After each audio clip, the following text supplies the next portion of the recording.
5 ఏళ్ళు ఎట్టా ఉన్నా ఎవరు అడిగేవాళ్ళు లేగానే ఈ నెల 15 రోజులు మాత్రం లీడర్లంతా జనంతోనే ఉంటారు. అయినా మన వాళ్ళకి ఎవరన్నా చెప్పాలా చెప్పండి? అవసరమే లే.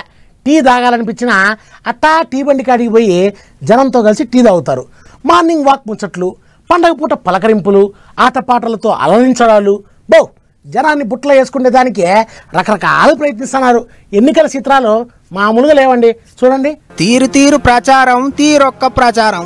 ఏదో ఒకటి చేసి పబ్లిక్ ను బుట్టలేసుకోవాలి, అన్నో ఇన్నో ఓట్లు కూడేసుకోవాలి అన్నట్టు ప్లానింగ్లు వేస్తారు ఎలక్షన్లలో పోటీ చేసేటోళ్ళు. అయితే ఏదో ఓ పార్టీ తరఫుకెళ్లి పోటీ చేసే లీడర్ల ప్రచారం ఓ లెక్క ఉంటే, ఒంటిగా పోటీ చేస్తున్న వాళ్ళ ప్రచారం ఇంకో లెక్క ఉంటున్నది. స్వతంత్ర అభ్యర్థులకు పార్టీల సపోర్టు ఉండదు కాబట్టి ఏదో ఓ ఇచ్చంతరపు పని చేసి ఓటర్లను వాళ్ళ దిక్కు మలుపుకుంటారు. ఇట్లనే ఇగో ఇక్కడ మండిలో కూకొని కూరగాయలు అమ్ముతున్నాడు చూడర్రే.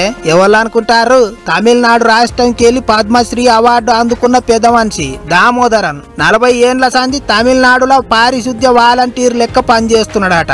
చెట్లు పెంచుడు, వాడలన్నీ నీటుగా ఉంచుడు, ఇసోంటి పనులు చేసి పేరు మోసిండు. అందుకే సెంటర్ సర్కారోళ్ళు పద్మశ్రీ ఇచ్చిండ్రట. ఇక అసలు ముచ్చట ఏంటిదంటే, ఈ పద్మశ్రీ అందుకున్న దామోదరన్ సారు ఇప్పుడు తిరుచిరాపల్లి ఎంపీ సీటుకు పోటీ చేస్తున్నాడట. అందుకే గిట్ల కూరగాయల మార్కెట్ల ఊకొని కూరగాయలు అమ్ముకుంటా ప్రచారం చేసుకుంటాడట. కూరగాయలు కొనేతందుకు వచ్చేటోళ్లను ఓటేయిర్రని అడుగుతున్నాడట. ఇట్లా దినం ఏదో అడ్డాల ఊకొని ఏదో ఒకటి అమ్ముకుంటా ఓట్లు అడుగుతున్నాడట.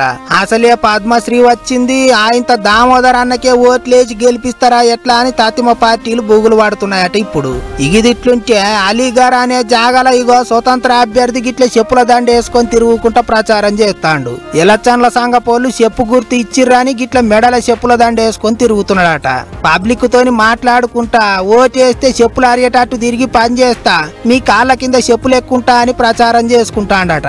ప్రచారం ఏమో గాని చెప్పుల దండ వేసుకొని తిరుగుతుంటే ఇదెక్కడి కథరో అనుకుంటారట పబ్లిక్. ఇట్లా భలే గమ్మతిగా నడుస్తున్నాయి పోయినరి ఎలక్షన్ల ప్రచారాలు.